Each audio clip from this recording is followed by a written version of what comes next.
2024 का इलेक्शन हमारे देश के लिए कहाँ चले आए? देश आगे बढ़ने वाला है या पीछे जाने वाला है, ये तय करने वाला इलेक्शन है। जिसको हम जमहूरियत कहते हैं, लोकशाही कहते हैं, उसको खतरा है। और ये खतरे में डालने वाली सरकार को हराना जिस जनता के लिए ये लोकशाही है उसका फर्ज है, ऐसा मैं समझता हूं। मैं ये बताना चाहता हूं कि हमारा देश आज एक बहुत कठिन आर्थिक समस्या का सामना कर रहा है। अडानी और कुछ सवाल जो खड़े होते हैं वो भ्रष्टाचार के सवाल है, लेकिन भ्रष्टाचार से भी कई मजबूत सवाल हमारे सामने खड़े हैं। बेरोजगारी बढ़ रही है, महंगाई बढ़ रही है, फेडरलिज्म जिसको हम कहते हैं वो भी संकट में आया हुआ है। और ये सभी सवालों को हल करने के लिए इस सरकार के पास कोई दूसरा चारा नहीं है, दूसरा रास्ता नहीं है।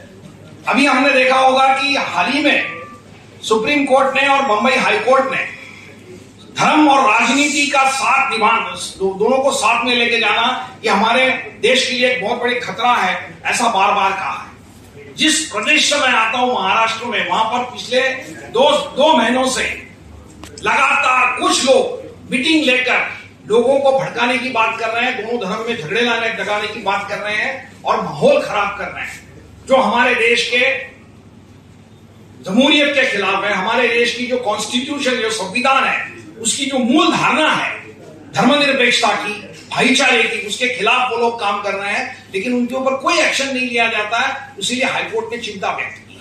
राहुल गांधी का जिस स्पीड से उनका मेंबर ऑफ पार्लियामेंट का होना खत्म कर दिया गया, उनको घर में से निकाला गया, मैं समझता हूं इस सरकार को शर्म आनी चाहिए कि जो व्यक्ति लोगों ने चुनकर दिया है और जो कुछ सवाल खड़े करता है, उस सवाल का जवाब दिए बगैर आप उसका मुंह बंद करने की कोशिश करते हो, ये मैं समझता हूं लोकशाही के खिलाफ, जमहूरियत के खिलाफ है।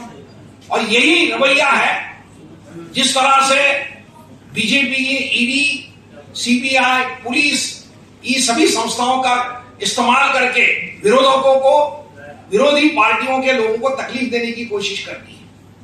अभी हाल ही में कुछ पार्टियों ने इकट्ठा होकर सुप्रीम कोर्ट में इसके खिलाफ एक याचिका दाखिल की है। उसका क्या अंजाम होगा मुझे मालूम नहीं, लेकिन उसका इंतजाम कर रहे हैं।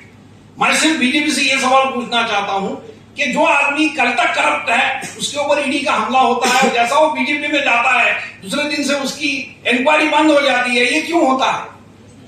ऐसे कितने लोग हैं जो बीजेपी में जाने के बाद उनकी इंक्वायरी बंद करी, उसकी मालूमात हमको मिलनी चाहिए, हमारा कहना है।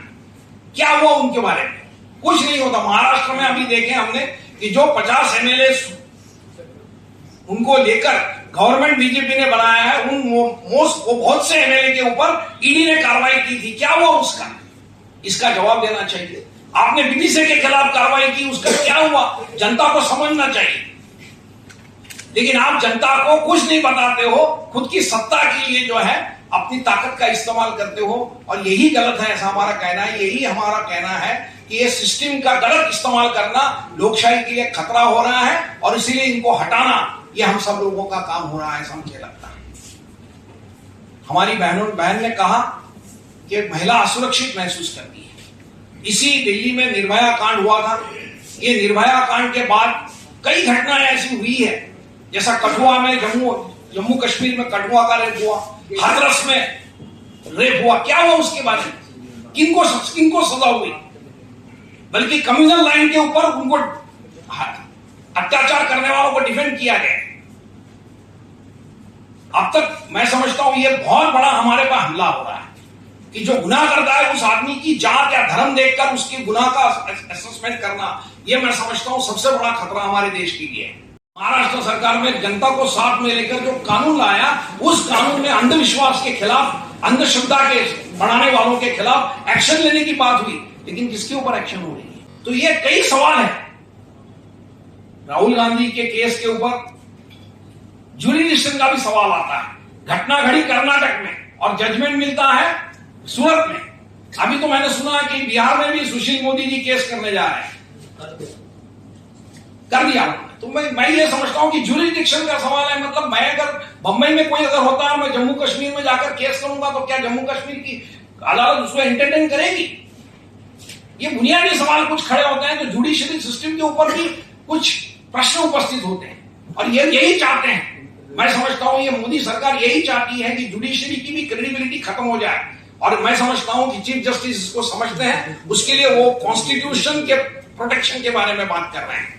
और इसीलिए मैं समझता हूं आज सरकार और जुडिशरी के अंदर एक संघर्ष खड़ा हो रहा है। जनता किसका साथ देगी ये हमको समझना बहुत जरूरी रहेगा, क्योंकि जनता ही आखिर में तय करेगी। बाबा साहब अम्बेडकर ने कहा कि आप कितनी भी अच्छी कॉन्स्टिट्यूशन बनाइए, लेकिन वो कॉन्स्टिट्यूशन का अमल करने वाले लोग अगर ठीक नहीं रहेंगे और जनता ऐसे ठीक नहीं रहने वालों का साथ देगी तो कॉन्स्टिट्यूशन कितनी भी अच्छी करो आपका कोई फायदा नहीं।